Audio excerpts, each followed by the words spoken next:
OCD শব্দটির সাথে আমরা যারা পরিচিত, তারা ওসিডি শব্দটি শুনলে প্রায়ই ভয় পেয়ে যাই।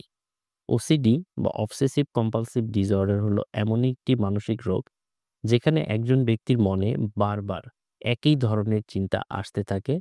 সেই চিন্তা থেকে মুক্তি পেতে তাকে বারবার একই ধরনের কাজ করতে হয়। এই চিন্তাগুলোকে অবসেশন বলে এবং এই কাজগুলোকে কম্পালশন বলে।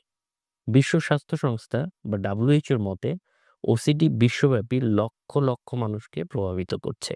আজকে আমরা আলোচনা করব অবসেসিভ কম্পালসিভ ডিসঅর্ডার বা ওসিডি সম্পর্কে। ওসিডি হওয়ার কারণ কি?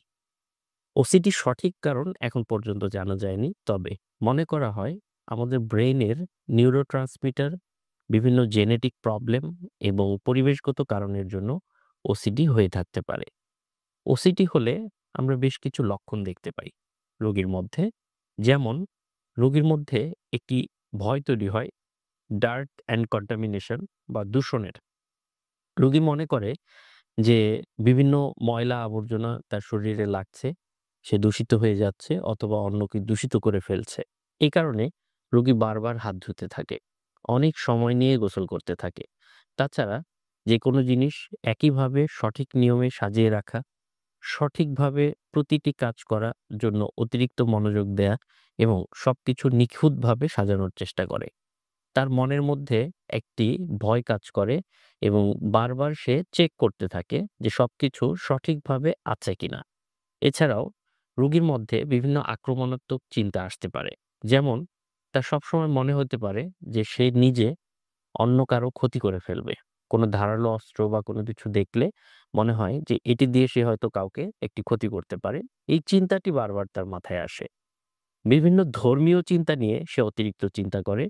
নেগেটিভ চিন্তাগুলি তার মাথায় আসে এবং সে মনে করে যে এই যে ধর্ম নিয়ে আমি বিভিন্ন নেগেটিভ চিন্তা করছি, আমার অনেক গুনাহ হচ্ছে বা পাপ হচ্ছে। এটার জন্য সে উদ্বিগ্ন থাকে। একই চিন্তা বারবার করা, একই কাজ বারবার করা, অতিরিক্ত পরিষ্কার পরিচ্ছন্নতা, হাত ধোয়া, তালাচাবি চেক করা সবকিছু ঠিক আছে কিনা এবং একটা চিন্তা ব্রেইনের মধ্যে ঢুকলে সেই চিন্তাটা আর বের করতে না পারা, দিনরাত হাজারবার এই চিন্তাটা করা, এগুলি আসলে ওসিডির লক্ষণ। ওসিডি আমাদের জীবনে বিভিন্ন প্রভাব ফেলতে পারে। ওসিডি একজন ব্যক্তির দৈনন্দিন জীবনকে অনেক বেশি প্রভাবিত করে। যেমন, ওসিডির কারণে তার কাজে মনোযোগ হারিয়ে ফেলতে পারে। ফলে তার কাজের ক্ষমতা কমে যায়।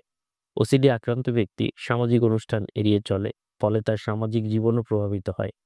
ওসিডির কারণে একজন ব্যক্তি তার দৈনন্দিন কাজ, যেমন খাওয়া, ঘুমানো, গোসল করা ইত্যাদি সঠিকভাবে করতে পারে না।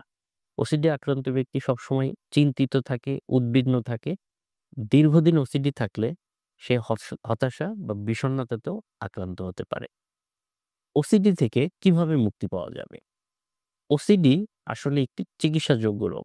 WHO সুপারিশকৃত চিকিৎসা পদ্ধতির মধ্যে রয়েছে ওষুধ, কাউন্সেলিং।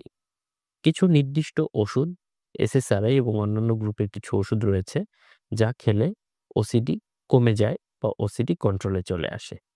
আর এর সাথে যদি কাউন্সেলিং, যেমন কগনিটিভ বিহেভিয়ার থেরাপি বা সিবিটি, ERP এবং আরো কিছু সাইকোথেরাপি খুবই কার্যকর ওসিডির চিকিৎসায়।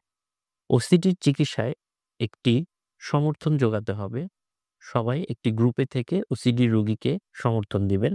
অন্যান্য ওসিডি রোগীর সাথে যোগাযোগ করলে তাদের কাছ থেকেও কিছু না কিছু কিন্তু শেখা যায়, যা আমরা গ্রুপ থেরাপি হিসেবে দিয়ে থাকি। একজন রোগীর জন্য যেটি উপদেশ সেটি হচ্ছে যে আপনার মধ্যে যদি ওসিডির লক্ষণ দেখা দেয়, আপনি অবিলম্বে একজন মানসিক স্বাস্থ্য বিশেষজ্ঞের পরামর্শ নিন। নিয়মিত চিকিৎসা করুন। চিকিৎসা বাদ দিয়ে দিবেন না। ধৈর্য ধরে চিকিৎসাটা নিতে থাকতে হবে। আর আমরা পরিবার, বন্ধু বা তার সমর্থন গ্রুপ হিসেবে কাজ করব। আমরা তার সাথে কথা বলব, তাকে মানসিকভাবে সাহস যোগাবো। স্বাস্থ্যকর জীবনযাপন করা খুব জরুরি। ভালো খাবার খাওয়া, নিয়মিত ব্যায়াম করা, পর্যাপ্ত ঘুমানো এগুলিও আপনাকে হেল্প করবে এবং আপনাকে ধৈর্য ধরতে হবে। ওসিডি থেকে ভালো হতে হয়তো সময় লাগবে, কিন্তু ওসিডি চিকিৎসা করলে ভালো হয়।